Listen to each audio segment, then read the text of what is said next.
po sa ating lahat. So, gagawin nga ba ni Edu, yung sinabi niya kay Viancy nung photoshoot. So narinig naman po natin iyon. Napakalinaw po ng sinabi ni Edu. So, sana, wag nang hintay na mag-18 si Viancy kasi nga, alam na po niya kung ano yung tama at mali. 'Di ba? Alam niya nga po niya magdesisyon sa sarili niya, na mas nakakabuti para sa kanyang pamilya at saka sa kanyang mga kapatid. 'Di ba? Kasi panganay siya, mature din pong mag-isip itong si Viancy, which is nakakatuwa po bilang supporters na makita mong napakagaling po ni Viancy mag-budget ng pera, napakagaling po niyang humawak ng pera, di po siya gastador, hindi po siya yung tipong babae na bili ng bili. Yun po yung napapansin ko kay Viancy. Siya ay yung parang siyang langgam, imbak siya ng imbak ng imbak, di ba? Parang siyang langgam sa totoo lang, kasi yung langgam, di ba?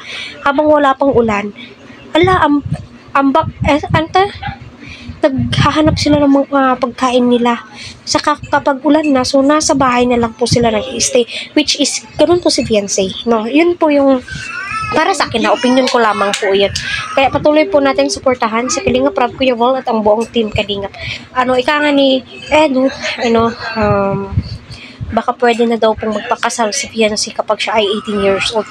Nakadepende naman din po yan sa pamilya ni Viancy, and especially kay Edu, kasi si Edsy kumikita na po ng pera, no need na po ng family consent, parents, pero alam naman po natin nasa reliyon ni Edu is family oriented, diba? Kaya gulang po tayo ng buwan. Ipanalangin po natin iyon na maging maganda ang takbo ng buhay ni Viancy. At syempre alam naman po natin yun, at kita naman po natin kung gaano kagalang, gaano kabait itong si Viancy. At kita naman po natin napakaganda po ng kapalaran ni Viancy.